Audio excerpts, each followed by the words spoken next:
Bonjour à tous et bienvenue sur la chaîne YouTube de Paris United. Héroïque à jamais une année historique, c'est la sortie du dernier livre officiel du Paris Saint-Germain. À l'occasion, on vous enregistre un dernier épisode, un nouvel épisode de Conversation. Et qui de mieux que les deux Eric Crissy et Eric Bidot, alias Giscard, deux abonnés historiques du Parc des Princes, pour nous parler de cette année historique 2025 et revenir sur leurs déplacements, puisqu'ils ont parcouru toute l'Europe et même le monde entier pour suivre le PSG en 2025. C'est parti. Messieurs, bonjour, comment allez-vous? Très bien. Ça va toujours. Est-ce qu'on vous Toujours. présente encore? Vous êtes en quelque sorte une forme de parrain de la chaîne YouTube de Paris United. On vous voit depuis des années et des années. On a fait je sais pas combien d'interviews, que ce soit pour les livres d'ailleurs de Paris United, pour la chaîne YouTube évidemment, pour les podcasts. Voilà, tous les deux abonnés historiques du parc. Vous êtes combien d'ailleurs? C'est quoi un abonné historique aujourd'hui? Un abonné historique, il faut avoir plus de 40 ans d'abonnement. Et il y a eu deux vagues. En fait, la première vague dont on a fait partie l'année dernière, le 22 mars. 82, c'était. ouais. Donc on était à peu près 80. Et puis là, il y en a une 14, vingtaine. ouais, 14. Donc on est une centaine au total. Tous les ans, il y en a qui se rajoutent. Donc, avait 39 ans d'abonnement et qui ont maintenant 40.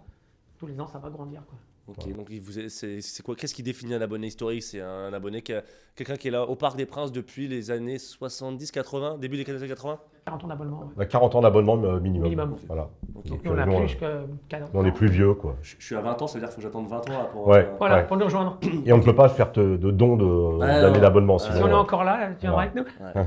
Bon, messieurs, si je vous ai convié aujourd'hui, une fois de plus, c'est pour déjà fêter la sortie d'un livre. Donc, il y aura ton livre dont on va parler après Giscard. Mais il y a le livre officiel du PSG qui sort en février. Donc là, on enregistre cette émission fin janvier, mais le livre officiel du PSG sort en février. Héroïque à jamais une année historique pour revenir sur l'année 2025. Et je suis content de vous avoir parce que au-delà du fait que vous soyez des abonnés historiques, vous avez été des acteurs de cette année historique. Vous avez fait tous les déplacements. On va revenir, on va faire chronologiquement, on va revenir sur cette année incroyable, à la fois ce que ça représente pour vous, qui êtes au Parc des Princes depuis les années 70-80. Donc vous avez vécu plein de choses et forcément c'est un peu le Graal de votre carrière de supporter. Et puis revenir aussi sur vos déplacements, comment ça s'est passé, comment vous avez vécu les scénarios parfois épiques. Je pense notamment à toi, à Doha pour Flamengo. Ouais. Tous les deux d'ailleurs. Tous les deux, on est Tous les deux, là. ouais. Je sais même plus qui fait quoi là. Parce Ah que oui. vous êtes partout. En fait, il y en a toujours un des deux. Voilà. Et on va démarrer, messieurs, par chronologiquement Liverpool. Le déplacement à Anfield, parce qu'en février, le PSG s'est imposé à Anfield au penalty. Je crois qu'il y était Giscard. Non, Qui était pas Non. Giscard. malheureusement, Là, c'est vrai, financièrement, ouais, je ne pouvais pas. Et donc, Ouais. j'ai parié sur la qualif pour aller après Aston Villa, stade qu'on n'avait jamais fait, pour refaire un nouveau stade. Donc là, j'ai fait l'impasse. Donc Et je crois qu'on est tous les trois dans la même situation. Pas de place. Et je crois que c'est mon regret de l'année 2020. Moi aussi, Ouais. j'ai essayé par tous les moyens, pas de place. Ouais. Alors moi j'aurais pu avoir des places pour être honnête, mais pas de billets d'avion. Ah, mais moi, j'y allais à pied. Donc c'était trop compliqué Dommage. au niveau des transports. Déjà cette année commençait bien avec Anfield. Comment vous avez vécu ce match? Je crois que c'est mon plus gros stress de l'année, moi personnellement. Ça a été un très gros stress. Moi, ce que je me suis dit au match aller, c'est que Alisson ne pourrait pas faire le même match au match retour. Ce qu'il a fait au match aller, c'était tellement exceptionnel qu'il ne pouvait pas faire le même match. Et quand on regarde un petit peu ce qui s'est passé sur Donnarumma, ce qui lui est tombé dessus sur le match aller, il n'a pas la main ferme, il n'a pas ceci, il n'a pas cela. Et le match qui nous sort derrière, c'est vraiment, je ne vais pas dire le match référence, mais c'est quand même le match qui donne vraiment la vraie dynamique au Paris Saint-Germain sur la Ligue des Champions, sur son parcours. Et on l'a vécu, moi je l'ai vécu dans un état. Enfin bon, voilà. On s'est fait canarder pendant tout le match, Ouais. mais c'est. Voilà. Mais c'est vrai que c'était un tournant quelque part parce que d'habitude ça tournait dans le mauvais sens pour le PSG. Ouais, souvent. voilà. Et là, incroyable, tu sors Liverpool. À l'époque, c'est le grand Liverpool. C'est le grand Liverpool, c'est le Ouais, grand favori. C'est le grand favori de la Ligue des Champions. C'est celui qui C'est quand même normalement énorme. doit la gagner, quoi. Et moi, quand j'ai ce match-là, j'étais chez un ami, il avait un grand écran là, donc on le regardait chez lui. Et moi, j'étais confiant parce que je me suis dit, comme il dit Eric, le gardien adverse ne pourra pas faire le match qu'il a fait. Et moi, je me dis, c'était le match du gardien de Liverpool au match aller, ça sera le gardien du PSG au match retour. Je dis, là, il va tout nous rater. Si on va au pénalty, il nous raterait les pénalty. J'étais hyper confiant. En plus, le scénario, au bout de 5 minutes, 10 minutes, il fait un peu une boulette, le gardien, il sort, tu passes par-dessus, il la met dedans, devant la télé. Ouah, à chaque fois, on regarde s'il n'y a pas hors-jeu. Non, c'est bon, il n'y a pas hors-jeu. Et après, on flippait. Ça joue un peu. ouais. Mais Et après- moi, je pense que c'est le déclencheur pour Donnarumma. Ah ouais. Ce match-là, c'est vraiment celui qui a mis Donnarumma dans une trajectoire jusqu'à la finale ultra positive. Ça a changé vraiment l'attitude de Donnarumma ce Surtout. match parce qu'il était vraiment très critiqué Et surtout et après le match aller. il a montré qu'en fait, non, il était capable de quoi. Après le match aller, tout le monde disait ouais, vous avez un gardien, il a une main en bois, en carton. Ils ont 2 occasions, Liverpool, ils nous en mettent une et il a la main qui est comme ça. On gagnera jamais la Ligue des Champions avec un gardien pareil. Et match retour, on Donnarumma. Ouais. Puis la suite nous donnera raison. Puis sur ce match-là, c'est que le penalty qui nous qualifie, c'est quand même Désiré Doué qui le tire. Calme, hein. Je sais pas, il a 19 ans. Devant les il prend ses supporters parisiens, responsabilités. Il le tire super bien. Franchement, c'était même pour lui, ça a un petit peu amené, ça l'a amené peut-être sur une trajectoire aussi. D'ailleurs, 4 pénaltys de patron. Si Ouais. on refait la séance que j'ai revue il n'y a pas longtemps d'ailleurs, que ce soit Vitinha, sa sérénité, Dembélé qui met une canarde dans la lucarne, Ramos qui était rentré 1 minute avant, qui met un contre-pied, et Désiré Doué, c'est 4 pénaltys de bonhomme. Ouais. Par contre, Celui de Vitinha est un peu chaud. Vitinha, il est un peu chaud. Ouais, Le mais gardien, très serein. elle lui passe, ouais. Sur celui-là, très serein. Elle lui passe sous le ventre et il était pas loin de l'enlever. S'il l'enlève, ça change tout. Hein. Là, c'est. Effectivement. Rapidement, parce que je me suis posé la question, avant cette séance de pénalty, maintenant on en a eu plein depuis, mais avant, ça datait de quand la dernière séance de pénalty marquante du PSG? Évitons la Coupe de France. Il y a une, on s'était fait sortir contre le Celtic ou contre les Rangers au parc. C'est terminé au pénalty. Alors là, Parce que moi, j'avais pas le souvenir Ouais, moi non plus. important. Tir au but au parc. En finale de Coupe de France, jamais au péno. Ah bah c'est Rocheteau. Rennes, si, 82, Rennes contre Rennes. Puis l'Angers 82. Et contre Rennes, c'est pas au tir au but? Contre Rennes, on perd, ouais. On perd. On perd 2-0 à la mi-temps et on la perd Coupe de 2-2. France, ouais. Avec Mbappé expulsé. Ouais, 2019. Ouais. Sinon, la célèbre, c'est 82. Ah bah celle-là, avec Pilargé elle est qui mythique. met le penalty vainqueur, je crois. Elle est mythique. Jean-Marc, qu'on embrasse, qui va Ouais. bientôt venir aussi sur la chaîne YouTube de Ah. Paris. On essaie de caler ça prochainement. Messieurs, on passe à Aston Villa, parce que là, on y était tous les trois. Ah oui. Et là, c'est génial, parce que là, on a plein de choses à dire. C'est génial, c'était pas génial sur le moment, messieurs. Racontez-moi, Giscard, raconte-moi un peu ton séjour et comment ça s'est passé. Franchement, je ne souhaite pas revivre ce moment. Ah bon? Oh non. C'était J'ai très très fort à la mal, fin. j'ai très mal vécu le match. Oui, oui. Bah, le match, l'ambiance super. Tu arrives au stade Ouais. là-bas, c'est magnifique. Leur stade à l'anglaise, là, c'est une cathédrale. Tu prends les photos de tous les côtés et ça sent le football. Tu as les vendeurs de merguez, les vendeurs d'écharpes. Il y a l'arrivée des joueurs avec le car. Avec fumigène et compagnie, drapeau. Mais respect, j'étais avec le mec du PSG, l'écharpe. Le mec se retournait vers moi, il chambrait un peu, mais c'est tout. Quoi. Villa Park, Voilà, c'est Villa Park. En plus, Ouais. quand on est situé dans la tribune, on est en haut, presque dans le quart de virage. Ouais. Hein, et les joueurs sortent en face. Ouais. Ça fait bizarre, quoi. Mais après, c'est vrai que le match, au départ, on est confiant, puis après, au fur et à mesure, on commence à serrer les fesses, on se dit, oh là là, putain, on risque de se faire sortir. Là, on a eu très peur. Quand il siffle la fin du match, là, c'était la grosse délivrance, parce que là, franchement, à la fin, on commence à dire, merde, s'ils nous en mettent un autre, ça va être compliqué. On n'avait plus le moral et ça partait de tous les côtés. Et puis encore, Pacho qui en sort une, Donnarumma qui en sort quelques-unes. On a eu très très chaud sur ce match-là, parce qu'à la fin, on n'entendait que nous au début, mais à la fin, on n'entendait que. Parce que Ouais, justement, quelques éléments de contexte quand même. Villa Park, donc Birmingham, ville au nord-ouest de l'Angleterre. La tribune visiteur à Villa Park est en latérale. Voilà, parce que les gens ne le savent pas, ceux qui sont à la télé. Donc on était en face de l'entrée des joueurs, sur le côté, voilà, équivalent des 407 au parc pour ceux qui connaissent un peu aujourd'hui. Voilà, quart de virage un peu. C'est vrai qu'Eric, c'était un stade un peu à l'anglaise, c'est-à-dire que il n'y a pas une énorme ambiance de manière générale dans le match. Par contre, dès que ça pousse, c'est Voilà, c'est ça. C'est vraiment là, c'est le déplacement qui te ramène vraiment à l'histoire du foot. C'est vraiment que tu es au cœur du football. Et moi, c'est ce que j'ai apprécié. Et alors après, le scénario est un peu compliqué, c'est vrai, parce qu'on mène. Et puis après, on se fait remonter. Puis on serre un peu les coudes pour être poli. Et puis à la fin, bon, on est quand même heureux. Mais c'est vrai que ce type de scénario-là, quand ça se termine comme ça, c'est quand même sympa à vivre. Après, si on avait été éliminé, je pense que l'équipe aurait pris un gros coup sur la cafetière. Et voilà, il aurait fallu encore changer à nouveau le staff parce que psychologiquement, ça aurait eu un impact terrible sur les jeunes notamment. Et c'est vrai que ce stade à l'anglaise avec ces petits bâtiments, briques rouges autour et tout, c'était vraiment... puis la pluie, enfin bon, on a tout eu pendant ce match-là et c'était un super déplacement. Et je conseille vraiment encore une fois à tout le monde de faire ce type de déplacement parce que on va parler d'Arsenal après, mais Arsenal c'est quand même la grosse mécanique, mais Aston Villa c'est vraiment le monde du foot, quoi. Il faut aller voir les matchs de foot en Angleterre, dans ces clubs. Je vais pas dire petits clubs parce que Aston Villa est très bien placé aujourd'hui, mais il faut aller voir ces matchs de foot parce que c'est là où ça respire et ça transpire. Populaire. Le football. Voilà. On était quand même dans une machine à laver. Moi, je sais pas comment vous avez senti le truc. On était rincés. Ouais. On était complètement. Ça hurlait à côté en latéral. On voulait gueuler plus fort. Franchement, moi, j'ai quand même un message à passer parce que en déplacement, il y a toujours ces mecs en parkage devant qui chambrent quand Paris mène. Tu sais qu'ils chambrent parce que tu es à côté de la latérale, tu es à côté des tribunes, qui chambrent. les pires font des doigts d'honneur, etc. Et certains chantent, vous êtes nuls, 2-0, 1-0, 2-0. Alors vraiment, un message, c'est le truc à ne jamais faire. Ben non. Tu te prends toujours un karma dans le nez dès que tu fais Le ça. retour de manivelle. Toujours. Ouais, et puis c'est souvent les mêmes. Hein. Et là, j'ai vu le truc, là, 2-0, ça chambrait devant moi. 2-1, 2-2. Et là, les gars, ils commençaient à prendre confiance. Et là, je me suis dit, mais on va se la prendre, quoi. C'était, Et c'est comme ça, c'est comme ça que ça provoque aussi des incidents. Oui. C'est-à-dire que ces supporters-là, je respecte parce que ce sont des supporters, mais leur attitude, au bout d'un moment, si tu te fais remonter et que tu perds, ils sont tellement énervés que ça provoque des incidents. Donc, à un moment, il faut encourager son équipe. On est là pour ça. Ah, On peut chambrer parce que ça fait Oui, partie ouais. du foot. Mais bon, Mais il tu y a peux chambrer sans doigt d'honneur, sans Ah insulte. ouais. Tu vois, sans insulte. je trouve que les supporters parisiens en déplacement impressionnent tout le monde. Ah, c'est Par impressionnant, l'ambiance, ouais, le bruit ouais. et tout.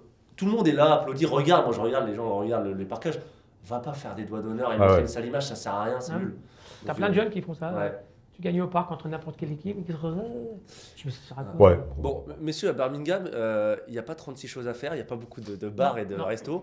Donc, il faut quand même qu'on raconte notre après-match, qui était plutôt sympathique. Parce que, bon, déjà l'avant-match, on s'est retrouvés, on était récupérer les places au centre-ville, donc il faisait super beau. Je ne sais pas si vous vous souvenez de ce Ça, jour-là. c'est pas mal au début. Super beau, il y a leur petit fleuve, c'est ça? Petit canal, je crois. Ouais, le canal fleuve, on s'est Ouais, ouais. posés tous supporters des C'était Parisiens. sympa, franchement, Là, c'était c'est sympa. sympa, ouais. Petit bar, à boire des bières et compagnie avant le match.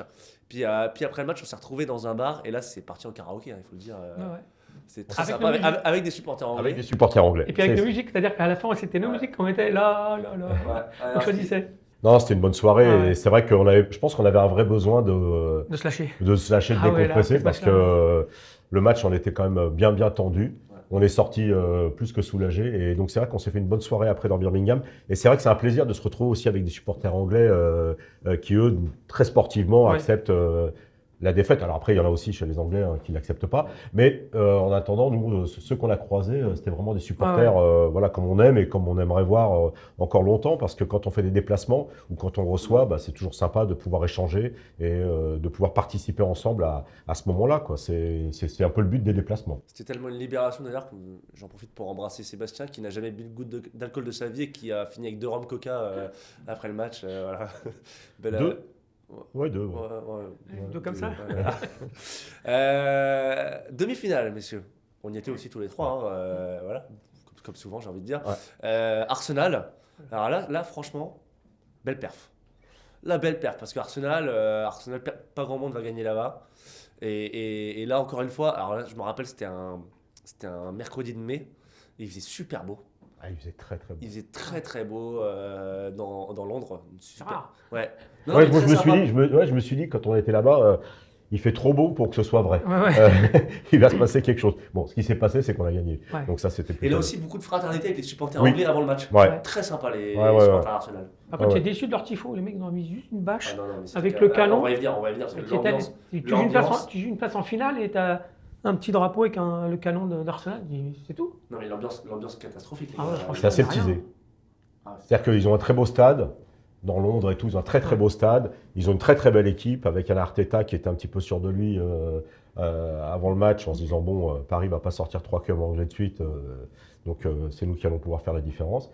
Et c'est vrai que ça peut aseptiser comme ambiance, même si le stade est magnifique. Ça n'a rien à voir avec Aston Villa par exemple. Voilà. Et donc du coup, c'est vrai que le tifo, minable. c'est un tifo quoi. C'est un drapeau, ils ont déplié quoi. Ouais, Euh, quand j'ai vu ça, je dis putain, c'est ça maintenant Arsenal. À l'époque, Arsenal, tu allais là-bas, c'était un stade vraiment à l'anglaise, Avec pas avec Bury. Bury. Ouais. Ah, c'était quelque chose, ça vibrait. Tu tirais le corner, tu peux tirer les cheveux du mec qui a tiré le corner, tu peux toucher les filets avant qu'il y ait le but. Après, on était bien placé là.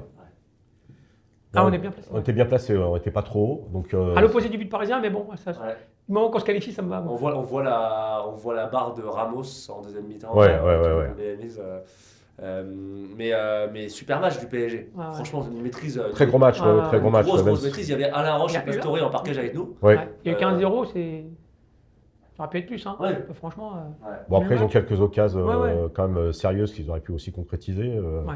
Arsenal, bon, mais c'est vrai que sur l'ensemble du match, c'est pas... on n'a rien volé. Quoi. Est-ce qu'à ce moment-là, vous vous dites, putain, c'est l'année quoi. Est-ce que vous vous dites, là, il n'y a pas grand-chose qui peut nous arriver. Il y a une telle maîtrise collective du PSG qu'en fait, on ne connaît pas encore le probable futur adversaire en finale. Alors, beaucoup se disent que ce sera Barcelone. Mais quand même, là, c'est à ce moment-là, il y a une forme de confiance. Moi, j'ai le souvenir, si je me replonge un peu, d'une forme de confiance dans les rangs des supporters parisiens, malgré tout ce qu'on avait vécu les années précédentes. Moi, c'est sur Liverpool, je me suis dit que c'est Ouais. l'année du PSG. C'est vraiment sur ce match-là, je me suis dit, s'ils ne la gagnent pas cette année ou s'ils ne vont pas au bout cette année, ça serait vraiment dommage parce que là, il y a vraiment.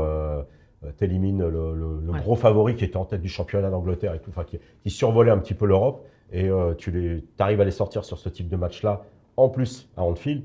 Donc je me suis dit, c'est vraiment cette année-là. Et bon, il y a eu la petite bosse à Aston Villa, Ouais. c'est vrai. Mais derrière, après, je ne veux pas dire que je suis sûr qu'on la gagne, c'est pas ça. Mais tu te dis, bon, les gars, c'est bon, ils ont chargé le sac à dos, ils vont y aller, quoi. De toute façon, pour gagner, il faut être bon, il faut avoir de la réussite, il ne faut pas avoir les arbitres contre toi. Si tu as les trois, Et pas la de réussite blessés. contre Arsenal, on l'a aussi la réussite quand tu as la passe en retraite et que Dembélé marque, il a touché du mollet, du tibia, elle tape le poteau, elle rentre. L'année d'avant, les poteaux étaient contre nous, Dortmund on s'en prend 6. Non mais ouais, franchement, on s'est dit, là on peut aller au bout, il faut aller au bout. Il ne faut pas se faire sortir encore en demi-finale, donc là il faut y croire à fond parce que c'est peut-être l'année ou jamais, quoi. Et comme on disait avant, c'est peut-être l'année où on y croit le moins. Ouais. Moi, j'ai dit à ma femme, quand elle m'a dit, c'est la première fois que tu me dis ça, après le match du Bayern, je fais, on la gagnera pas. Oh, c'est la première fois que tu dis qu'on la gagnera pas. Tous les ans, tu me dis, on va au bout. J'ai dit, si on joue comme on joue là, on va pas au bout. Par contre, si on change de jeu, on peut aller au bout. Donc, résultat, on y était. Avant de passer au match retour, petit bilan quand même des déplacements anglais, donc Liverpool, Aston Villa, Arsenal, que des qualifications ou des victoires. Vous qui avez fait pas mal de déplacements en Angleterre, dans votre histoire de supporter, c'est quoi un peu les stades marquants? Donc je pense qu'on va pas retenir l'Emirates, on va pas se mentir, c'était pas non plus beau stade, par contre beau stade, mais pas très je crois qu'on va être d'accord, mais je vais te laisser la parole parce qu'il y a un stade qui nous a tous marqué, je pense, en déplacement. Ouais, c'est Newcastle. Newcastle, impressionnant. Il y a Celtic aussi, Liverpool, l'ancien. Mais ouais, Newcastle, c'était déjà dehors, c'était l'ambiance de folie. 2024 du coup. Et ouais, et puis dans la tribune, ils ont fait un tifo, mais dans toutes les tribunes. Et les mecs du début jusqu'à la fin, ils chantaient, ils chantaient, ils chantaient. Bon, après, ça fait 25 ans qu'ils n'étaient pas en Coupe d'Europe. Ils marquent rapidement, ils en mettent un deuxième. Donc pour eux, c'était la fête, quoi. Et nous, on n'y arrivait pas. On avait beau marquer, soit c'était hors-jeu, soit on Ils tapait ont un à côté. actionnaire. Il y avait tout pour qu'eux, ils puissent réussir. Et même pour te dire que nous, notre parquage, quand on chantait, on ne s'entendait même pas. D'habitude, on s'entend. Des fois, on met un peu le vent dans le stade. Mais là, à aucun moment, on a pu entendre les Parisiens, quand tu regardes le match à la télé, nous entendre grossièrement. C'est-à-dire, tu n'entendais que Newcastle du début jusqu'à la fin. Et là, j'ai dit, waouh. Franchement, là, tout le monde le disait quand on entendait Ginola, Robert, ça qui disait, c'est un stade, il y a de l'ambiance. À chaque fois, on nous dit ça à Francfort, Chac, tout de suite, là, il y a de l'ambiance. Puis t'arrives, c'est mort. Que là, j'étais agréablement surpris de cette ambiance-là. Franchement, ça fait du bien. Vraiment, Moi, j'avais pas fait ce déplacement, mais c'est vrai que dans mon canapé, c'était très, très, très, très puissant. Et tu te disais, mais waouh, ça doit pousser sérieux dans le stade. C'est tout le stade, c'est pas un virage. Et c'était tout le stade. Et c'est vrai qu'en plus, ce match-là, bon, il est compliqué pour nous. Il y a aussi un contexte un peu géopolitique, hein, puisqu'on se retrouve avec les Saoudiens face au Qatar. Donc il y a toujours, c'est pas une guerre, mais il y a toujours une rivalité. Hein. On a envie d'être montré qu'on est le plus puissant. Donc le retour de Newcastle en Ligue des Champions. Enfin, ce match-là devait être très particulier à vivre au stade, je pense. Ouais, j'étais aussi, j'ai fait moins de déplacements que vous, mais c'était aussi l'ambiance la plus dingue que j'ai faite. On n'entendait pas du tout les supporters parisiens d'ailleurs. Et même, je sais pas si tu as fait le cortège avant le match, mais moi je l'avais fait. Et le cortège était chaud. Ouais. J'étais un peu chaud parce que les mecs étaient là pour nous recevoir. Eux, ils faisaient des doigts. Ouais, eux, ils étaient là. Donc, non, c'était assez impressionnant. On faisait pas les malins. Toi, tu as un déplacement qui t'a le plus marqué en Angleterre dans ta carrière de En Angleterre, non, pas spécialement. Enfin, oui, il y a eu celui d'Aston Villa, j'ai bien aimé. J'avais fait Manchester quand on gagne là-bas. Ah oui, avec ton fils en plus. Avec mon fils, ouais. Alors, c'était très particulier parce que on les a pas entendus. Ouais. Alors, moi, je me rappelle l'ambiance du parquage parisien ce soir-là. On les a pas entendus de tout le match, même à 0-0, hein, c'est pas spécialement quand on menait. Donc j'étais un peu surpris parce que c'est aussi encore un stade un peu à l'ancienne, Manchester, malgré la puissance de ce club. Ça reste quand même un stade à l'ancienne. Je sais que par un ami qui est un peu bien placé, il me disait que les vestiaires, c'était encore vraiment à l'ancienne. Ah ouais. Donc ça avait besoin d'être rénové. Mais malgré tout, l'ambiance, j'étais un peu déçu par l'ambiance de Manchester. Par contre, là, sur un déplacement plus récent, c'est vrai que quand on était à Bilbao, là, c'est... Bilbao, c'était... Là, c'est un déplacement. Mieux que le Bilbao qu'on avait fait en 2000... Très, très, très costaud, quoi. En 2011 ou en 2014. À Bilbao, pas mal. Je le mettrais pas au niveau de Newcastle. Ah non, mais Newcastle sont au-dessus. Je le mettrais un peu au niveau d'Aston Villa, tu vois, Bilbao. Voilà. Ouais. Ça ressemble un peu à Aston Villa. Ah, c'est des ambiances. D'ailleurs, Bilbao, pour ceux qui connaissent un peu l'histoire du club, ça a été fondé par des Anglais. Il y a une ADN anglaise à Bilbao. Ah oui. D'où le maillot un peu à la Sunderland. Ça mériterait une autre émission. Parenthèse terminée, match retour au parc contre Arsenal. Alors moi j'aimerais bien savoir comment vous avez appréhendé ce match parce que moi franchement j'ai passé une journée compliquée. Ah, la journée était très compliquée, Oh là ça là c'est là, clair. il y avait une tension et autour du parc, une tension aussi. Oh, c'était dur. Il y avait une grosse tension à tel point, c'est que moi je ne pouvais pas stationner où je stationne habituellement depuis X années en scout. Donc ils m'ont fait faire le tour du parc, ils m'ont amené à Boulogne. Enfin, je suis arrivé à 17h parce que je devais faire un direct pour une chaîne de télé. Et donc du coup, je suis arrivé plus tôt, mais ça a été. Ils étaient tous tendus. Même les fouilles, c'était. Wow. Les fouilles étaient tendues. Le personnel du PSG en sécurité et accompagnant, c'était aussi tendu. Enfin, on sentait qu'il y avait. Alors après, il y avait peut-être une crainte de la part de la préfecture de police de mouvements. À juste titre d'ailleurs, ouais. parce que je vais raconter un peu après ce qui s'est passé. Mais... Et donc du coup, c'est vrai que c'était particulièrement tendu. La journée était tendue, l'arrivée au stade était tendue. Enfin bon, tout ça. Ouais, c'était un peu pesant, quoi. Toi, je te pose pas la question, je suppose que c'est rhétorique pour toi. Ouais, c'était génial. Bon, voilà. Scénario idéal, puis après on n'attendait qu'une chose, c'était qu'on se qualifie pour la finale, quelle que soit la manière. Ouais. Même c'est vrai qu'il y avait de la tension. Moi, je suis arrivé pareil longtemps avant le match. Moi, j'arrive toujours longtemps avant le match, 3-4 heures. Et c'est pareil, pour te garer, c'était galère, ils avaient tout fermé. Et puis la fouille, tu sentais déjà les mecs qui te fouillaient. Mais avant, ils te fouillaient comme ça. Maintenant, c'était deux fois, ils te fouillaient 2 fois. Là, et 3 minutes plus loin, t'en as encore un autre qui te fouillait. Ah, mais c'était. D'ailleurs. Puis après, moi, je suis à côté du quart de virage. Maintenant que les supporters, je suis à Boulogne, donc les quarts de virage à droite, c'est les supporters adverses. Ouais. Donc là, les mecs au départ, ils chambraient pas trop. Mais ça allait encore. Et pour vous dire à quel point c'était tendu, donc il y a le cordon de sécurité autour du parc pour premier accès. Donc moi j'étais devant le virage Auteuil au deux stades. Et il y avait des mouvements de foule derrière le cordon de sécurité. Beaucoup de jeunes, des enfants qui voulaient rentrer, etc. Donc ouais, avec les CRS, c'était un peu chaud. Et d'ailleurs, le début de match, c'était très chaud sur la cage de Donnarumma. Oui. Là, on a souffert. Là, ça a été un quart d'heure très, très compliqué. En plus, c'était de mon côté. Là, moi, je suis plus côté Auteuil. C'était chaud. C'est ce qui a fait qu'Arteta, à la sortie de ce match-là, a dit c'est la moins bonne équipe qui s'est qualifiée. Ouais. Bon, après, on connaît un petit peu son... Ouais. Je ne vais pas dire sa mauvaise foi, mais enfin bon, un petit peu sa mauvaise foi quand même. Mais c'est ce qui a fait sortir Arteta ça. Et c'est vrai qu'on a été un petit peu fébrile, on va dire, au début du match. On l'a bien géré. Et bon, après, c'est... Les joueurs aussi sentaient qu'il y avait de la tension et ils savaient qu'il ne fallait pas se rater, il ne fallait pas prendre un but tout de suite.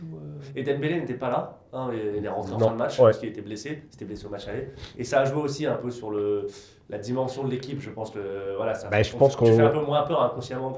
Non, puis je pense qu'il y a toujours la pression quand ce type de joueur qui fait une saison comme il a fait n'est pas présent. Du coup, ça amène une pression sur les autres. On n'a pas réussi à se dégager dans cette année-là de la dépendance de Dembélé pendant le parcours. Et c'est ça qui a peut-être un petit peu pesé. Et c'est vrai qu'on a Ruiz quand même qui avait un but de patron. Là, incroyable. Il avait un but de patron. Non mais lui, parenthèse sur Ruiz, mais qu'est-ce qu'on lui a mis dans les dents pendant 1 an et demi, on va dire. Pas moi. Moi j'étais dedans, j'assume, voilà. Ouais, j'avais dit pareil, je dis pourquoi il joue pas, mettez un maillot espagnol et en dessous, comme ça va peut-être le faire jouer. Avec l'Espagne, il jouait bien, avec nous, il joue pas. Mais la dimension qu'il a prise, alors moi je vais dire la dimension qu'il a prise dès le début d'année 2024. Parce que je me rappelle son match à Barcelone en 2024 est excellent, c'est le meilleur joueur déjà. Finale de coupe aussi, 2024, c'est lui. Hein. Oui, voilà, exactement. Et là, déjà dès 2024, avec Luis Enrique, il avait pris une dimension assez impressionnante et puis derrière ça a déroulé. Et d'ailleurs encore aujourd'hui, on voit qu'il est encore très important. En fait. C'est un joueur qui a une montée en puissance à partir de février. Ouais, c'est impressionnant. C'est impressionnant. Il ne fait rien pendant l'hiver. Il est assez absent et il a une montée en puissance à partir de février. Comme Daleb à l'époque. Quand il fait froid, il joue pas. Mais par contre, il faut être honnête, quand on l'a vu arriver, qu'on l'a vu jouer, il a un toucher de balle et puis il a un sens du jeu. Alors après, il réussissait pas tout. Et quand tu voyais Luis Enrique lui faire confiance, tu te dis bon, Luis Enrique, c'est quand même pas un guignol. Même s'il n'avait pas encore gagné de titre avec le PSG, s'il lui fait confiance, c'est qu'il y a quand même quelque chose derrière. Donc, moi, je trouvais les gens un peu durs avec lui. Alors après, qu'il ne fasse pas tous les matchs, c'est vrai que ça, c'était un petit peu le choix de l'entraîneur, mais il voulait le mettre en confiance, et puis on a bien vu que ça a payé.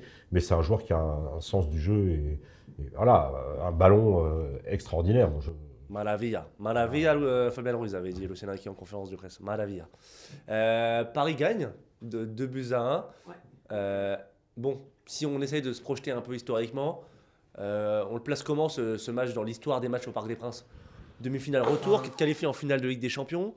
Les gars, on est quand même dans le top 5 des matchs au parc dans l'histoire, là, PSG Arsenal. Et on est champion d'Angleterre. Vu qu'on a Tu as, t'as Madrid, t'as Bucarest, on a battu que les Anglais. t'as Saint-Etienne 82. Ouais.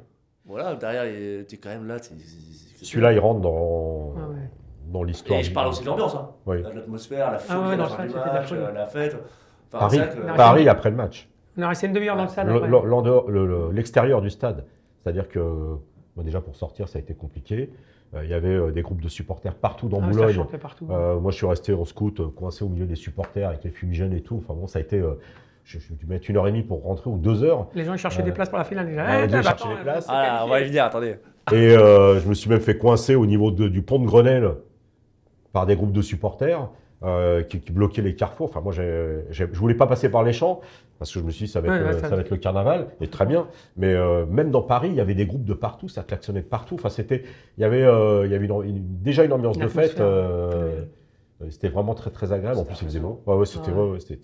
Ouais, Très, même très nous, on a bonne été boire soirée, des quoi. coups après, c'était génial. Bon, après, c'est parti un peu en vrille. D'habitude, le stade il se vide rapidement. Ah, ouais, non, T'as ouais. que Auteuil qui reste parce que les joueurs vont les applaudir.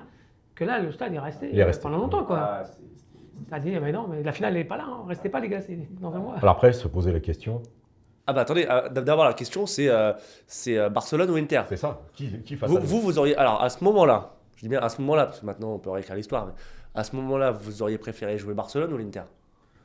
Moi, je m'en foutais un peu. Ok, pas de préférence. Ouais, j'ai pas après, je me suis dit, ouais, si c'est le Barça qu'on peut les sortir, ça sera encore. Et si jamais celui qui nous sort, ça va encore faire Barça, notre bête Toi- noire. ouais, enfin, la bête noire, c'est plutôt nous qui le sommes. Oui, maintenant, depuis, oui, mais longtemps. dernièrement. J'étais comme Eric, c'est-à-dire que je me foutais un petit peu, mais je me disais quand même que si on tombait sur le Barça, si on a encore une histoire d'arbitre, ça...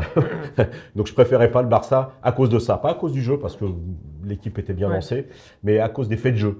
Et je me méfiais un petit peu Real et Barça, c'est les deux clubs. de la baraka arbitrale du Barça, donc voilà, c'était plus ça. C'est marrant, moi j'ai pas du tout d'accord avec vous. Moi je voulais le Barça absolument parce que l'Inter à ce moment-là c'était le match piège par excellence.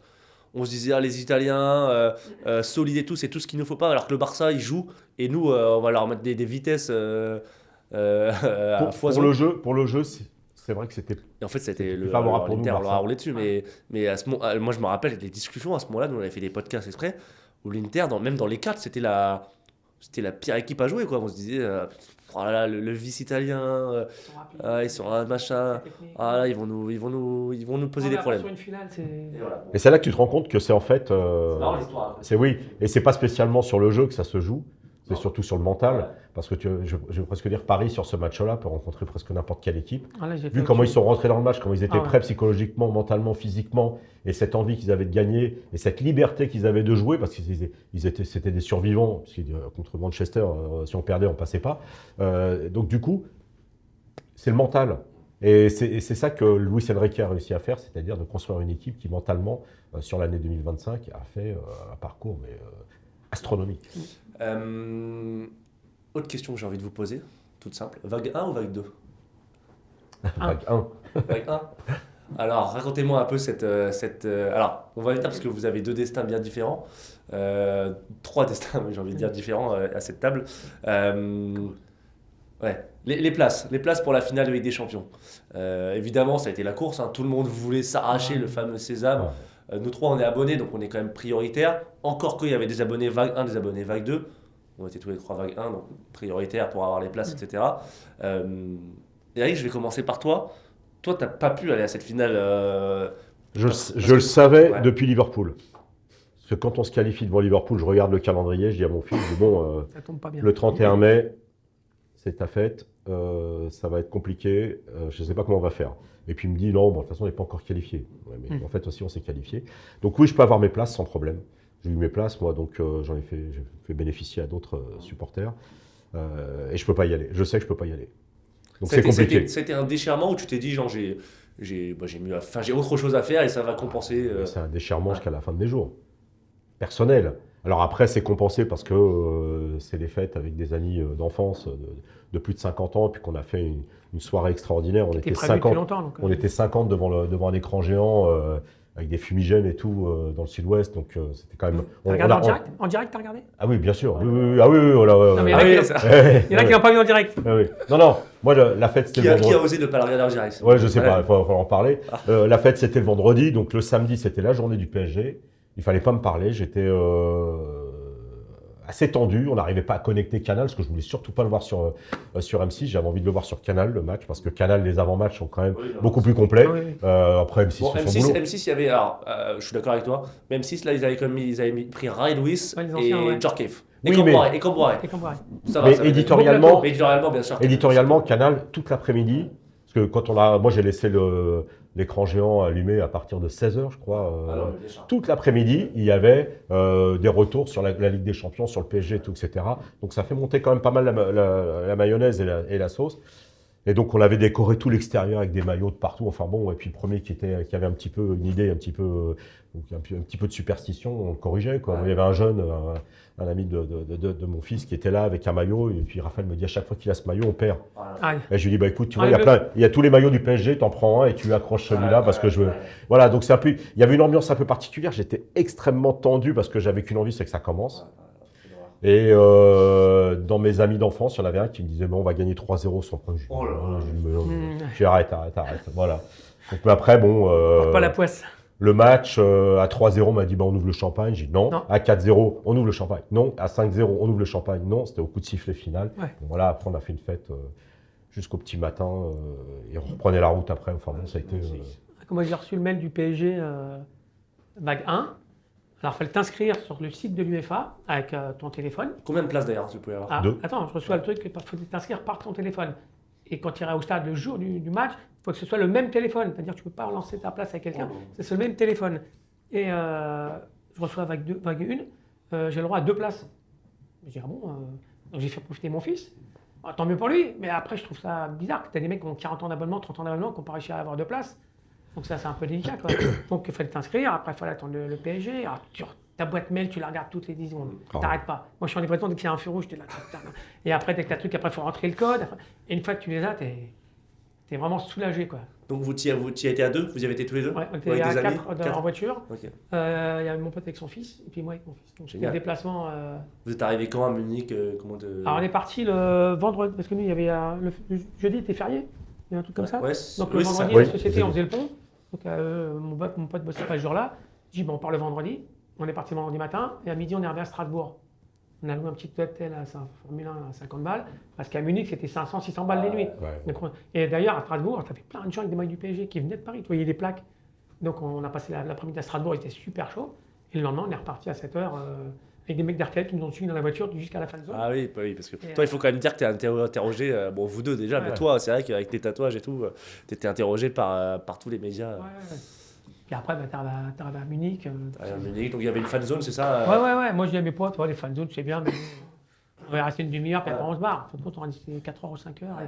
Il y avait le podium, il y avait Montana qui était avec Montana, Julie. Julie. Et voilà, il dit, posez une question. Alors, moi, je lève la main, le mec juste à côté de moi. Non, bah, putain. Deuxième question, le mec juste à côté de moi. Je dis, putain, moi, je vais voir le mec avec le micro, je peux te poser une question. Non, il a dit 2, pas plus. Je lui dis, vas-y, dis-lui, je suis un ancien du PSG. Je lui explique. Et je dis, écoute-moi, s'il y en a un des deux, s'il n'y en a pas un des deux qui me reconnaît, je te paye ton repas et ton déplacement. Après, il prend le micro. J'ai une question pour Julie. Il fait, non, c'est bon, on a dit 2. Ouais, mais là, j'ai un historique avec moi. Puis comme il y a un poteau, il ne voyait pas bien. Et puis, il s'appelle comment? Eric. Puis, au moment où il est dans le micro, je fais Giscard. Puis, à ce moment-là, tu as un Montana qui regarde, tu fais, ah, mais c'est Eric Bidot, c'est celui qui a fait le livre. Ouais. Ah ouais, bravo, ouais. Puis t'as Julie qui me regarde, fait, ah, c'est Giscard, je l'ai vu en déplacement à Chelsea. Putain, les deux me reconnaissent, les mecs qui étaient dégoûtés. Non, mais une super ambiance à la fan zone. Mais heureusement que j'ai pas écouté tous les mecs qui étaient à côté de moi. Moi, c'est pareil, je bois pas beaucoup d'alcool. Je bois 1 ou 2 bières en déplacement, mais c'est tout. Là, j'avais 8 bières d'avance encore. Les mecs, Giscard, une bière, Giscard. Puis c'était 35 degrés là-bas. ouais, c'est Heureusement, mon fils c'est était là, il c'est le donnait, piège. Ça. ouais, il Ouais. donnait à mes amis les bières. Sinon, j'aurais jamais vu le match. Ouais. Non.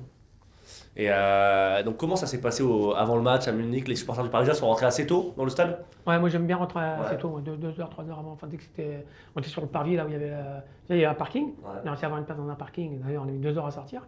Et après, il y a un genre de grand parvis, tu connais Munich. Hein. Il y avait des trucs de boissons, casse-croûte, tout ça. On discutait, on voyait des supporters italiens de temps en temps qui passaient, on les chambrait un peu. Ben voilà, puis après on est rentré dans la tribune, mais c'était un bordel pour dans les tribunes, Ah ouais. parce qu'avec les bracelets, toi t'es là, t'as des potes qui n'avaient pas les mêmes couleurs, on se Ah là là. retrouvait pas, c'était vraiment très compliqué quoi. Mais bonne ambiance Oh, des supporters Ah ouais, parisiens qui du étaient tout super. en blanc d'ailleurs. Ah ouais. C'était fait les Ouais. t-shirts finale Munich. Ouais, ouais, mais ça c'était tout en bas, tous les. Ah mais c'était impressionnant, c'était clip, là. ouais, c'était original. Ouais, c'était Ouais. tout le parquage parisien en blanc. C'est vrai qu'en face c'était particulier parce que les supporters de l'Inter étaient en grève ou Oui. en conflit avec leur club. Donc on a l'impression que c'était un match à domicile quoi, pour le PSG. Il y avait le même système que nous, c'est-à-dire que c'était pas vague 1, vague 2, mais il y avait un problème avec les places. Tu as des anciens abonnés qui ne pouvaient pas avoir de place, alors que tu as des mecs qui n'étaient pas là depuis longtemps qui avaient des places. Donc ils ont dit on boycotte. Ouais. C'est vrai Bon, on va pas revenir sur le match en détail évidemment, qui a été Ouais, quel une bonheur. boucherie pour l'Inter et un bonheur incroyable pour le PSG. Malgré tout, pour vous deux qui supportez le PSG depuis les années 70, c'est un peu le moment que vous attendiez, que vous pensiez ne jamais vivre, Oui. C'est exact. Ouais. quelque part. Moi, je vous pose la question, mais je suis sûr que vous avez été très ému au coup de sifflet final, Eric. Bah oui, ouais, moi j'ai pleuré. Hein, c'est Ouais, clair. mais pareil.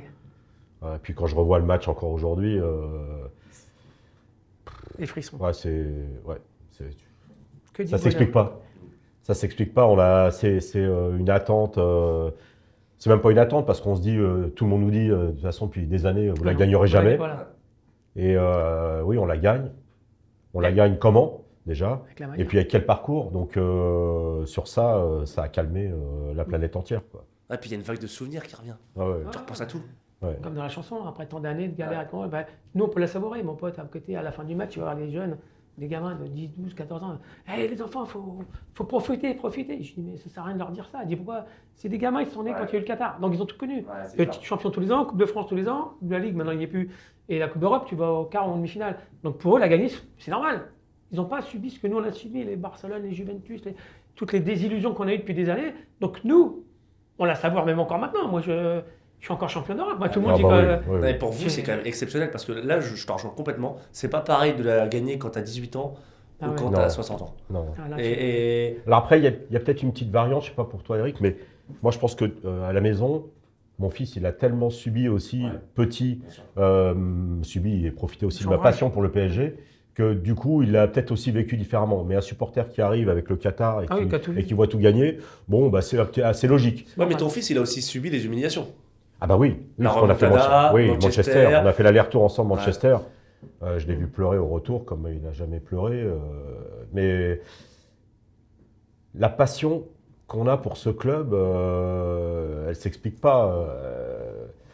Parce que c'est sûr que par rapport à son histoire, on l'a déjà dit plusieurs fois, mais quand on avait des maillots du PSG dans les années 80, tout le monde se foutait de notre gueule. Ah oui, c'est clair. On passait pour des charlots, on passait pour des bons à rien. Enfin, d'ailleurs, on sortait pratiquement pas avec les maillots au quotidien, on sortait avec les maillots le jour du match.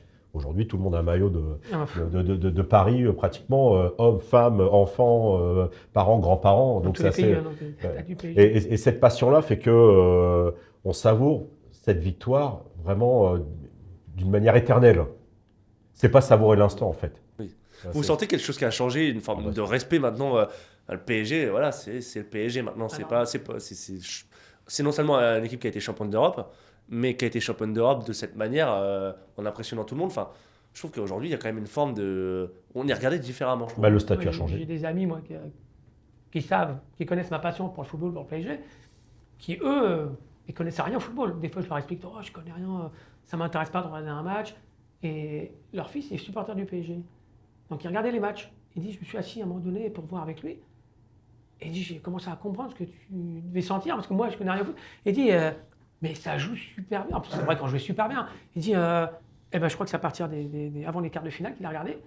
Il dit, il a pas raté un match jusqu'à la finale, et maintenant, il regarde tous les matchs du PSG. Ouais. Il dit, ouais, c'est puis clair. quand je le vois, il me fait, pas terrible le match contre machin, pas terrible. Et maintenant, on est aimé dans toute la France. quoi. Et bah tu sais, c'est ce qu'a dit le président de la République quand il a reçu les joueurs à l'Élysée. Et il a raison là-dessus. Il a dit, vous avez créé une génération de supporters du PSG pour Oui. la vie. Ouais. Et ça, c'est vrai, il y a des gens qui vont supporter le PSG toute Ouais, leur c'est vie, comme des gens supportaient l'OM dans les années Saint-Etienne, 90. Joueur d'équipe. Saint-Etienne, je sais Marseille. plus. Saint-Etienne. Saint-Etienne, ouais, dans les Ouais, années Saint-Etienne. 70, Lyon dans les années 2000. Ouais. Ouais. Alors voilà, moi j'ai une pensée au sifflet final pour plein de gens, mais pour les anciens joueurs du PSG.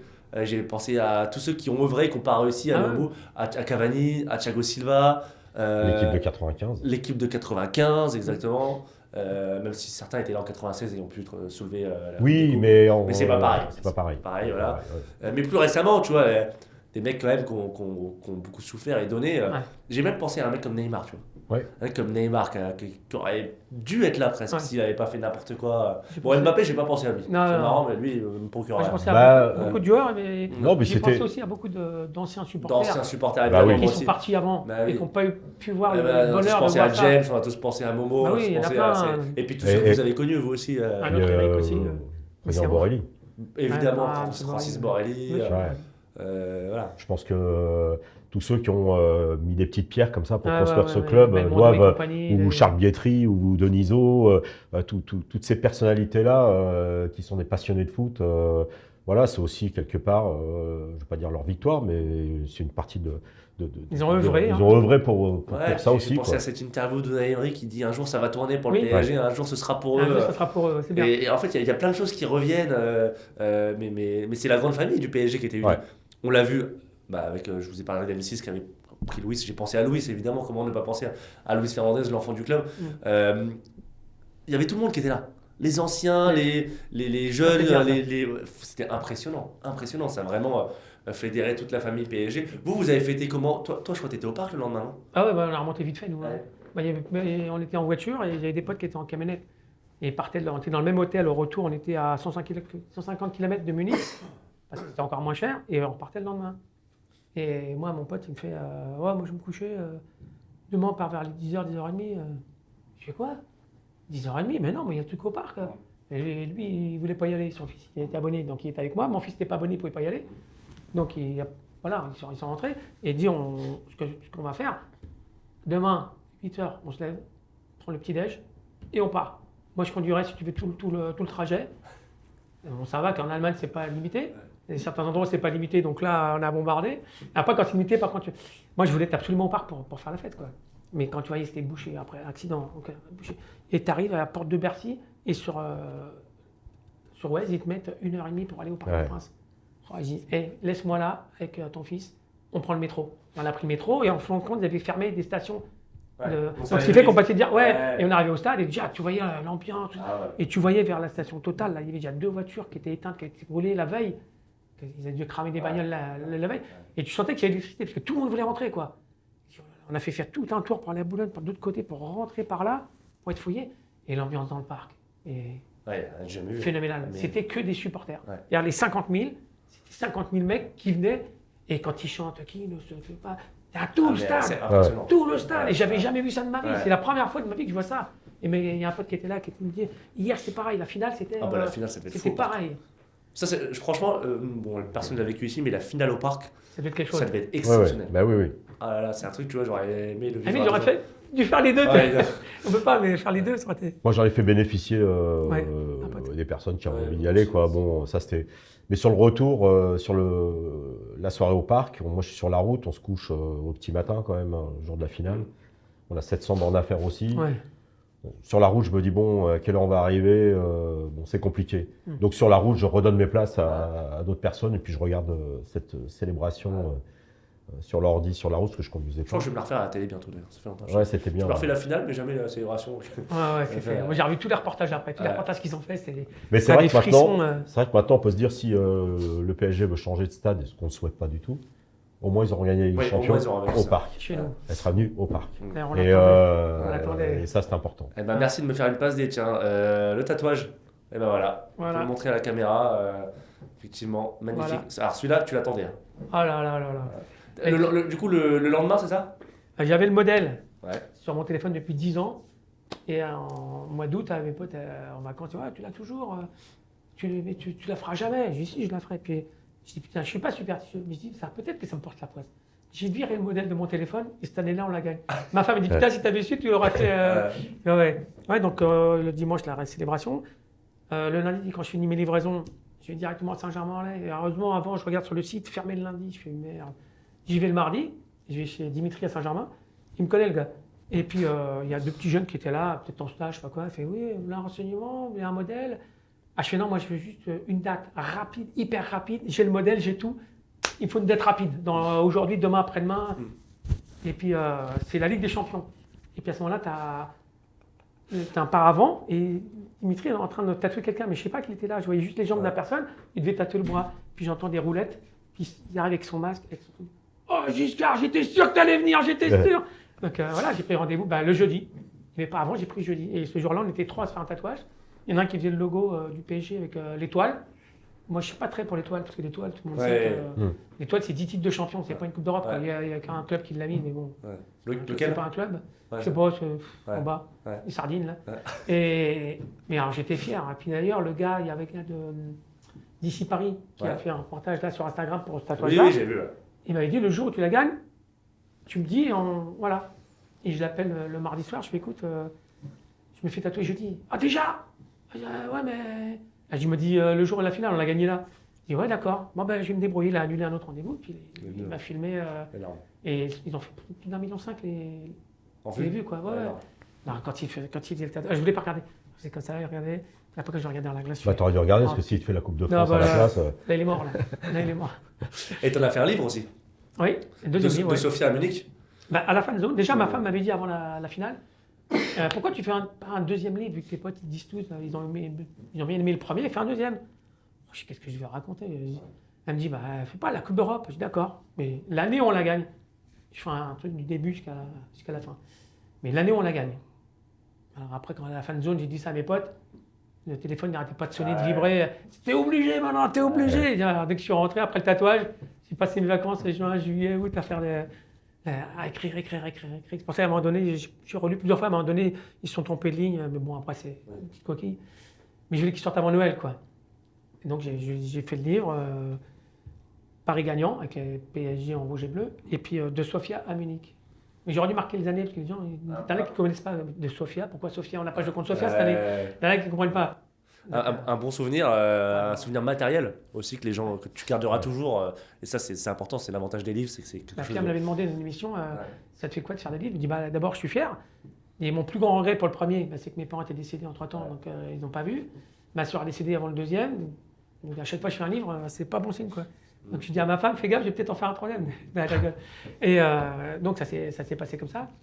Et donc, t'as fait ton livre, t'es content, et Fiam me demandait, ça te fait quoi? Je dis, c'est un peu de la transmission, c'est-à-dire que les petits jeunes qui n'ont pas connu déjà comment a été créé le COP, l'histoire avec les anciens joueurs au camp des loges, ils connaissent pas, ils connaissent le campus, ils connaissent pas le reste. Donc voilà, c'est une transmission, transmettre aux jeunes ce qui s'est passé avant, que c'est bien ce qui s'est passé cette année, mais il faut se rappeler aussi. Donc j'ai parlé du fameux match, pour moi, l'arbitrada, je nomme, parce que pour moi c'est l'arbitrada contre Barcelone, j'ai eu du mal, mais j'ai regardé le match que depuis que... Je crois que, comme nous l'a dit Julien Cazard dans une interview, c'est la pire chose qui soit arrivée au Barça. Depuis, ils se prennent un karma terrifiant. Jusqu'à la signature de Dro encore très récemment, mais on peut penser à l'arrivée de Dembélé qui devient ballon d'or au PSG alors qu'il était moyen chez eux, les humiliations qu'on leur fait subir depuis 4, 5, 6 ans maintenant. Ils nous battent chez nous, adios Paris, et chez eux on leur a gagné 4-1. Adios Barça, les mecs qui chambraient comme tu disais, il ne faut pas chambrer avant. Tu vas gagner 2-1 chez eux avec le petit Mbaye, Maillot et compagnie. Donc bref, c'est effectivement la pire chose qui soit arrivée. La saison ne s'est pas arrêtée à cette Ligue des Champions. Mais non. Je ne sais pas si vous avez quelque chose à dire sur la Coupe du Monde des clubs, si vous y étiez ou pas. Non, vous n'y étiez pas. Non, on a reçu l'offre. Qui était pas mal, l'offre d'ailleurs. L'offre était extraordinaire. Elle était extraordinaire. Tu te qualifies le samedi et tu reçois l'offre le dimanche. Le dimanche. Il était rapide. Et tu parles mardi. Et puis moi, je ne pouvais pas dire à mon patron, écoute, logistiquement, je suis pas là mardi, mercredi, jeudi, vendredi. Mais il me semble que si je dis pas de bêtises, c'était 500 €, avion, logement, billet une semaine. Et si tu es en finale, tu as la place de la finale. Par contre, si tu n'es pas en finale, tu es obligé de rester, tu ne vois pas le match, et tu es obligé de rester parce que le vol était prévu pour. Mais c'est vrai que c'était pas cher. Moi, je me suis demandé s'ils allaient faire quelque chose, j'attendais. Et j'ai dit à ma femme, je dis, non, de toute façon, là, c'est un peu mort, quoi. Et le dimanche soir, ils envoient le mail. Ouais, puis les vacances, l'été, c'est compliqué. Et tu as dit, pourquoi ils ne l'ont pas fait avant? On se qualifie le samedi. Donc, pas t'envoyer un mail lundi. Non, puis ça tombe pendant le 14 juillet. Non, mais c'était compliqué, vraiment très compliqué. En termes de boulot, c'était compliqué. Enfin, bon, voilà, moi, je l'aurais bien fait, mais j'étais en Colombie pour le mariage de notre cher Théo de Santi qu'on embrasse. Donc voilà, il m'a privé de PSG pendant 15 jours. Ouais, ça, je l'aurais bien fait. Mais on l'a vu ensemble depuis là-bas, c'était sympa. Le PSG en Colombie aussi, c'était cool. Bientôt au Koweït, s'ils avaient fait une offre pour le Koweït, ça aurait bien été. Alors, on va y venir, parce qu'ensuite, il y a eu la Super Coupe d'Europe. La Super Coupe. Vous y étiez ou pas? Non, moi, j'étais pas. Toi, tu y étais? Non, Super Coupe en Italie. Ah non, en Italie, non. Non, vous y étiez pas. Il est perdu dans les trophées. C'était compliqué, c'est impressionnant, là, on a tout gagné. J'étais dans les Hauts-de-Pyrénées, ça me coûtait 700 balles. Ouais, moi aussi, ouais. c'est trop compliqué. Donc déjà, Moi, j'avais les places, pareil, et je les ai lâchées, et c'est le billet d'avion Moi, j'avais une place aussi. Il y a un pote qui avait était une place pour moi. hors de prix, quoi. comment vous avez vécu cette après la Ligue des Champions, donc il y a eu la Coupe du Monde des clubs, qui était franchement incroyable, parce qu'il y a des scénarios contre le Bayern, contre le Real, Ouais. Des gros matchs. puis bon, il y a la défaite en finale, mais elle est tellement claire et nette la défaite qu'il n'y a pas de regret. Après, il y a la Super Coupe d'Europe. Est-ce que vous étiez encore dans l'euphorie ou est-ce que Non, il y a une forme de lassitude non, il n'y a pas de lassitude, tu te poses surtout la question, parce que c'est le match de reprise. Donc tu te dis, mais dans quel état ils vont être pour pouvoir reprendre sur une finale sur une nouvelle finale. Surtout que C'était quand même Tottenham, ils avaient compliqué. déjà 3-4 matchs. Ouais, à chaque fois. On n'avait pas de match, on revenait, on avait une À semaine chaque fois, on se d'entraînement. retrouve. Donc c'est compliqué, mais ils nous sortent Le encore scénario un aussi. scénario. Et encore le scénario, tu perds 2-0, ils te font rentrer Ramos et Kanginli. Ça quand même, vous qui connaissez le football depuis des années, qui connaissez le poids des trophées, la Super Coupe d'Europe, c'est quand même un trophée que le PSG n'avait jamais remporté. Non. Et d'ailleurs, Aucun club français l'avait remporté. oui, et d'ailleurs, le PSG est resté sur une défaite amère. Juventus. Ouais. Voilà, Juventus en Juventus, 97, ouais. le L'année où 6 ils janvier étaient- ou le 8 janvier 97 au Six, Parc. Le terrain C'est était ça. verglacé, il n'aurait jamais Ouais. dû jouer d'ailleurs. Ouais, C'était une patinoire. exactement. Et c'était important de gagner ça. Ah quand même- ouais. Non, les plus jeunes peuvent se dire, oh, c'est bon, on est avec des champions, on s'en fiche. non. Non, ça c'est Surtout pas. Surtout pas. Tous les trophées, même si on peut critiquer la Coupe du Monde des clubs, c'est un trophée officiel, ça fait partie d'un palmarès, c'est pas de l'amical, il faut les gagner. Donc on l'a perdu effectivement contre Chelsea, et tous les trophées, il faut les jouer, toutes les finales, il faut les jouer, puis il faut essayer de les gagner. C'est comme ça que se sont construits le Bayern de Munich, le Real de Madrid, Barcelone, Manchester, et ils ont un musée à trophées, et il faut les jouer, il faut les gagner. Donc Paris a fait le job. On en vient à ce dernier chapitre de l'année 2025 qui a été légendaire pour le PSG. Et là, c'est cool parce que vous y étiez tous les deux. Ouais. Et là aussi, c'est légendaire puisque jamais le PSG ne l'avait même disputé. Si je dis pas de bêtises, on aurait disputé cette coupe inter. C'est moi qui ai écrit le livre, mais j'ai tellement de trophées que j'ai oublié. La coupe intercontinentale PSG Flamengo à Doha. À Doha, ouais. Donc là aussi, super offre de la part Ah du ouais. club. Oui. Est-ce que vous pouvez raconter un peu comment ça s'est fait quelle était l'offre tout simplement, mais c'est public. On avait un accès nous on a eu un accès à 150 €, Ouais. aller-retour. On partait le matin à 5h du mat, on arrivait. On n'avait pas d'écran, c'est une formule un peu de charter, quoi, c'est simple. C'était en abonné historique que tu avais, toi, 150. Ouais. Moi, j'ai eu l'offre à 200 parce que j'arrivais pas à cliquer sur historique. Il y avait deux offres en fait. Et moi j'ai pu avoir que celle-là. Bon, je sais pas pourquoi, un peu repêché. Et donc on est parti en charter le matin à 5h du mat. Arrivé à 16h à Doha, transfert au stade. On est resté devant le stade, c'est très sympa. Bonne ambiance avec les supporters brésiliens. Ah oui, on a pris des Oui. photos dans le centre Oui, commercial. Il y a un oui, grand oui, centre oui. commercial qui est Oui. magnifique. On a pris des photos avec eux avant le match, c'était génial, franchement. Tu disais qu'il y avait presque une ambiance trop détendue pour Oui. un tel enjeu. Ouais, on aurait dit le tournoi de Paris à l'époque. Ouais, voilà. Les tournois de C'est, Paris, t'arrives. C'était décalé. Ouais. C'était complètement décalé. Nous on était un peu. C'est une grande fête du football. Ouais. Je vais pas dire en touriste, mais. Oui, on n'avait pas de pression. On n'avait pas de pression, ouais. On n'avait pas de pression. On aurait dû en avoir un peu quand même. Parce Ouais. que l'équipe aussi n'avait pas de pression, Ouais, ouais. je pense. Ouais, mais alors ce match, si on revient rapidement sur la dimension foot, comme le PSG domine Flamengo assez largement, n'arrive pas à mettre ses occasions, comme souvent avec le PSG. Prend ce penalty, d'ailleurs, je trouvais l'arbitre vraiment Ouais. compliqué à notre égard sur cette rencontre. Et là, vous l'avez eu, votre séance de tir au but, que vous bah. n'avez pas eu à Et Liga. juste devant nous. Et Juste juste devant, devant là. D'ailleurs, je me demande si toi on ne voit pas sur la séance de penalty, derrière la cage. Ah, je sais plus, je suis bien derrière. J'ai le souvenir de tiens, on le connaît lui. Mais comment vous avez vécu ce moment? Est-ce qu'il y a pareil, est-ce qu'il y avait une grosse pression à ce moment-là, un gros stress? Ah, bah Ouais, là, tu ouais. dis si tu Là, la ça perds là, monte, t'es mal quoi. Ouais. Penalty, puis en ça plus monte, c'était là. juste devant nous. Et moi, j'arrivais à voir la ligne Ouais. de but. Donc je regardais pas le tireur. Mon seul truc, c'était regarder la ligne, voir si le gardien il sortait avant. Donc avant, quand tu regardais les penalty, puis il faisait la VAR. Ah, mais il a dépassé son pied. Moi, je regardais ça. Donc c'est bon. Ok. Après, tu vois la balle rentrer dans les filets, tu vois que le but il a accepté quoi. C'est pour ça qu'à un moment donné, il fait comme ça. Et attendez, il a peut-être mis le pied. Ouais, il va le refuser. Sur le Ouais. troisième Ça va penalty là, où Safonov. alors qu'en fin de compte, il a encore le pied dessus ouais. au moment du Ouais. coup de. Donc moi, j'étais pas inquiet, tout le monde flippait dans la tribune. Je dis non. Mais bon, il y a des fois, même si tu as la preuve, t'as l'arbitre qui va trouver un autre truc. Ouais. Il va te... Après, c'est une séance de tir au but avec un gardien qu'on connaissait pas trop. Mais hors du commun. Qu'on connaissait Ouais, pas c'est trop. exceptionnel. Parce que c'est Chevalier qui nous fait une séance de tir au but Sur la en Supercoupe. Supercoupe. Là, c'est Safonov. Donc, on se pose pas de questions, mais tu te dis, bon, qu'est-ce qui va nous sortir? Et puis, on était dans le groupe avec un certain Michel Collard qui n'a pas voulu regarder la séance de tir au but. Ah donc, ouais, il était. superstitieux à ce point-là. Ah oui, il regarde Ah pas ouais. les séances de tir au but. Donc, Il était la tête dans les genoux, mais c'était un moment de folie. Mais je revois encore Marquinhos arriver comme un fou quand la victoire est là, et même Luis Campos avec Luis Enrique en bas de la tribune. Ouais. C'est assez incroyable, quoi. On sentait qu'ils avaient vraiment aussi envie de la gagner et que c'était important. C'était vraiment important. Donc ça, c'était un. D'ailleurs, Enrique, quand tout le monde chante Enrique, il fait merci puis il fait signe. Ouais. Tout staff technique, eux aussi sont là. Oui, il ne prend pas toute la lumière pour lui, c'est ça qui est bien. Il laisse les joueurs. Il était en retrait, puis il avait laissé les joueurs avec la. Il n'aime pas trop la lumière, c'est pas trop son truc. En Doha, c'était bien. Mais franchement, c'était bien. Fatigant, parce qu'on avait le vol à 5h pour décoller là-bas, et après on avait le vol qui devait être à 3h. Et à fin de compte, il y a 1 heure de retard, il y a eu à 4h. On n'avait pas d'équipage pour repartir. Nous. Vous avez pu dormir dans l'avion? Oui. Moi, non, j'ai pas pu dormir. Dans l'avion, j'ai du mal à dormir. Des vidéos, des trucs comme ça. Et là, tu te dis quand même, parce que je crois que Vitinha rate le premier. C'est pas sur cette séance où il rate le premier? Il me semble qu'il rate le premier. Non, Vitinha, c'est pas contre Tottenham, parce que t'as le gardien qui va non, c'est contre Tottenham. On rate pas là. On rate pas, on marque direct. Non, on rate pas. Non. Ok. Mais non, c'est Dembélé qui rate. Dembélé rate. Tottenham, oui, parce que t'as le gardien qui. Dembélé et Barcola rate. Ouais. Oui, il y a deux ratés quand même. Il y a 2 ratés. Et là, tu te dis, t'arrives, le mec Safonov, tu sors 4 pénaux, même on met que 2 pénaltys dans cette séance. Ouais. Et moi, on rate aussi, nous. Mendes et Ramos. Et moi, je vois Safonov sur le côté pendant que les Brésiliens s'apprêtaient à tirer. Je le voyais à genoux et tout, en train de. Il est en train de prier, je comprenais rien. Il est en train de lire de Sophia Munich, qu'est-ce qu'il fait ce non, mais c'est pas du tout le moment. Je me dis, mais il prie ou quoi? Qu'est-ce qu'il fait quoi? Je comprenais pas, tu vois. Et c'est après que, en rentrant, je me suis rendu compte qu'il y avait cette histoire de documents qui étaient préparés, qu'il était en train d'éplucher. Mais c'est un passionné d'échecs, Safonov. Donc, il a su placer ses pions. Il les a mis en échec. Il les a mis en échec. Et Matt. Rien ne peut t'arriver. Et c'est le moment de venir au dernier chapitre de cette année magnifique qui a enclenché l'année 2026, c'est le trophée des champions au Koweït contre l'OM. Et là, je pense qu'on en parlait en off avant l'émission.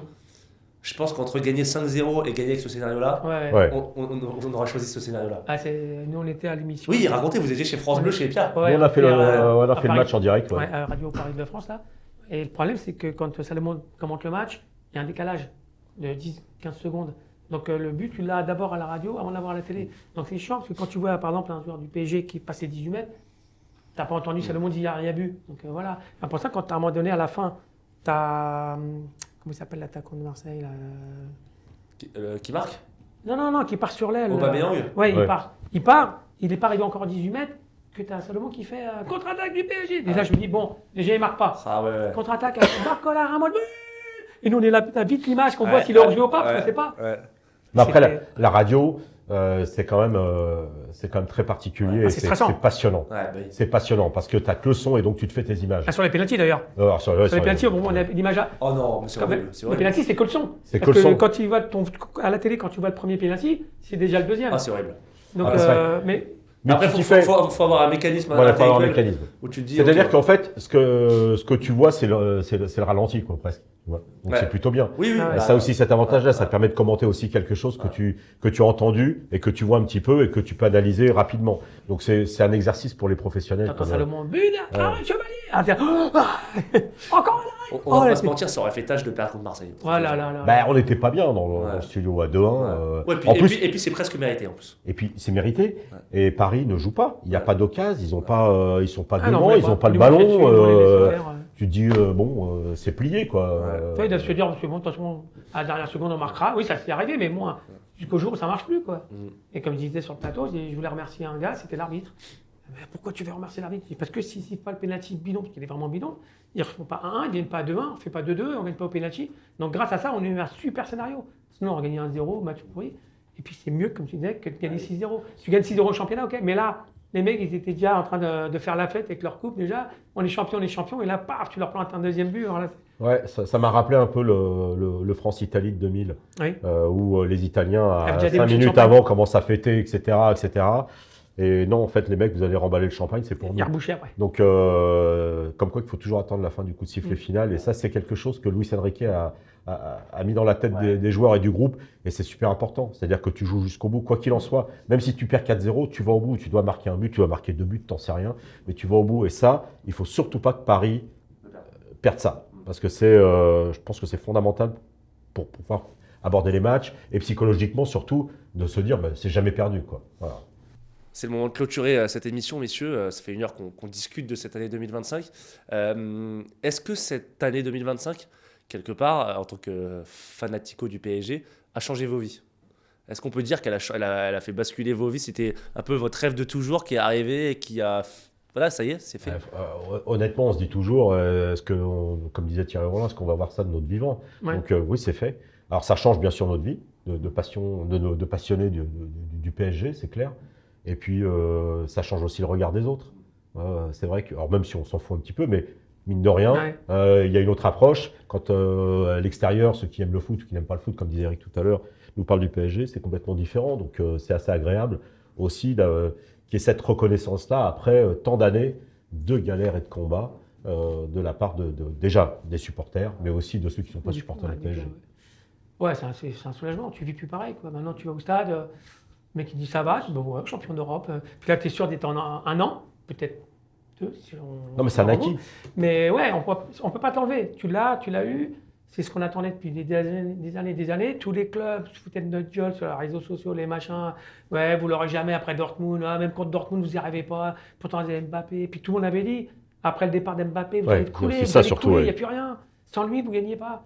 Ah, mais tout a changé depuis qu'Mbappé. Est-ce qu'on aura gagné avec lui? Ça, on ne saura jamais. Donc franchement, non, on est au-dessus. Et puis, il voulait marquer l'histoire du PSG avec la Ligue des Champions. C'est Dembélé et le groupe surtout qui auront marqué l'histoire. Il y a eu un reportage sur Canal où il est avec Mbappé dans un genre de salle de conférence qui lui fait comprendre t'es catastrophique, il faut défendre, t'es le premier défenseur. Il dit oui, mais le match d'après, il ne défend pas. Il n'a pas voulu changer son jeu. Que Dembélé, il a changé son jeu. Avant, il driblait 30 personnes et il mettait des patatas. C'est maintenant les tirs qu'il met. Puis les passes, c'est incroyable. Et depuis les ballons d'or, donc Mbappé doit se dire ah d'accord, c'est peut-être moi qui l'aurais eu le ballon d'or si j'avais écouté. Et cette année, elle vient aussi justifier votre persévérance au parc parce que vous l'avez un peu dit, mais il y a beaucoup de supporters qui sont partis. Donc il y a eu Pierre Le Proux. Après, il y a eu aussi les différentes humiliations. La période Messi, Neymar, Mbappé, elle a fait mal aussi au parc. C'était beaucoup. Il y a eu une rupture chez beaucoup de supporters. Vous êtes toujours resté au parc. Et ça vient valider ça aussi quelque part. Je suppose que vous ne regrettez pas une seule seconde maintenant d'être resté. On ne se pose pas la question. Tu peux changer de boulot, tu peux changer de femme, tu peux changer d'appartement, de voiture, tu peux changer de pays. Tu ne te poses pas la question. Mais tu ne peux pas changer de club. Enfin, pour moi, c'est ça les supporters. Hein. Pour moi, un vrai supporter, c'est ça. Il ne faut pas être là que quand tu as gagné avec des champions, la Coupe de France. Il faut être là aussi quand tu te fais taper les 6-1 qui ne sont pas réglementaires par l'arbitrage. Il faut être là aussi. C'est dur à subir, mais c'est peut-être ça qui te fait apprécier encore plus la victoire finale, quoi. C'est vrai. Et ce qui revient aussi, c'est quand on voit toute l'euphorie, tous ces mouvements populaires par rapport à ces victoires et cette victoire. Moi, ça m'a fait revenir surtout aux années 70, 75, où on était au parc 2000, où le parc était froid comme ce n'est pas possible. C'était jaune en haut. On était jaune en haut, on était planqués en haut, nous, les jeunes supporters ultra, qu'on ne nous appelait pas ultra à l'époque, mais jeunes supporters du PSG. Et on revient à ça. Et on se dit, bon, voilà. On n'a pas fait une boucle, hein, mais on a fait un super chemin, quoi, avec beaucoup d'embûches et tout, mais on y est. Si j'ai une dernière question à vous poser, ce serait quoi l'image que vous retiendrez de 2025? S'il y a une image, un moment, un geste, c'est global, c'est l'image de sympathie qu'on a donnée à la France en ayant viré toutes les vedettes, en ayant une équipe presque de potes, quoi. Et que toute la France, regarde à l'époque de Saint-Etienne, tout le monde connaissait les chansons de Saint-Etienne, qui c'est les plus forts. Il y avait un impact sympathique dans la France entière. Moi, je me rappelle à l'école, les mecs, tiens, regarde, c'est les paroles de Saint-Etienne. Je m'en fous, je suis PSG, moi. Mais je connaissais quand même les paroles, alors que je n'étais pas supporter de Saint-Etienne. Là, c'est pareil, regarde le chant, tout le monde le connaît, tu vas n'importe où, tu siffles. Les gamins, ils sont 6 ans, connaissent les paroles. Et pour te dire, même, je te coupe, mais même en boîte, je l'entendais parfois. Dans les concerts, comme par hasard, tous les mecs dans les concerts qui chantent, t'as tout le monde qui la chante. Ils sont tous pour PSG, alors qu'avant, tu ne les connaissais pas. C'est impressionnant. L'image, c'est surtout la reconnaissance, déjà. La reconnaissance en France, en Europe et dans le monde. C'est important parce que ça fait basculer le club dans une autre dimension et ça lui donne aussi des obligations. Donc ça, c'est aussi important pour nous et pour ceux qui arrivent derrière. Et surtout, le parcours et la qualité de l'engagement et du jeu qui a été fourni pendant tout le parcours avec toutes les embûches. J'ai l'impression que 2025, c'est le résumé de l'histoire du club. C'est-à-dire qu'avec des galères, des combats et le résultat au final. Et cette année 2025 représente, je pense, l'histoire du Paris Saint-Germain dans son ensemble. Moi, j'ai une image en tête qui symbolise, je trouve, un peu cette année. C'est Luis Enrique au milieu de ses joueurs avant la séance de tir au but à Anfield. Donc, il leur fait le speech et tout. Il leur hurle dessus, il leur dit vous êtes une équipe formidable, vous êtes exceptionnel, jouez avec le sourire, quoi qu'il arrive. Ouais. Et je trouve que cette image-là, elle symbolise l'année du PSG. Ouais. Je dis, le mec, il est mis en confiance. Mais d'ailleurs, je trouve qu'avant la finale de Ligue des Champions, ça m'avait étonné. Je l'avais regardé en différé. Je voyais les mecs dans le couloir avec le sourire. Je voyais Marquinhos, Doué, avec le smile au monde. Ouais, il leur disait de profiter de ce moment-là.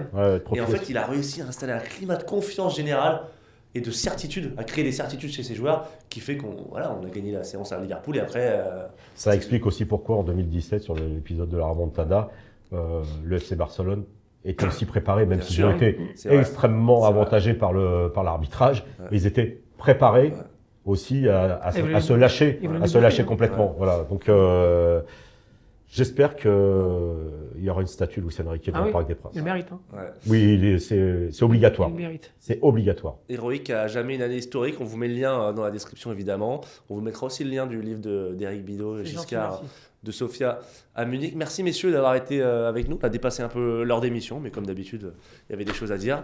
Et on se retrouve très vite sur la chaîne YouTube de Paris United. Ciao. Merci pour l'invitation. Merci.